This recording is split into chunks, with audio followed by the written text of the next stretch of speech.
We're also following some breaking news. The Tangipahoa Parish Sheriff's Office arrested a former teacher for having sex with a minor. 33-year-old Morgan Fresh of Loranger is charged with rape, sexual battery, and felony carnal knowledge of a juvenile. Last week, the Tangipahoa Sheriff's Office said a teacher in the parish school system resigned as an investigation was underway into allegations of an improper relationship with a student. Sheriff Daniel Edwards says the investigation began after the office received reports of a 17-year-old student having a child with a teacher.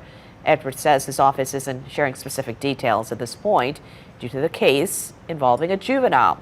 Much more on this story coming up at 4 and 5 p.m. here on Fox 8 News, as well online at fox8live.com.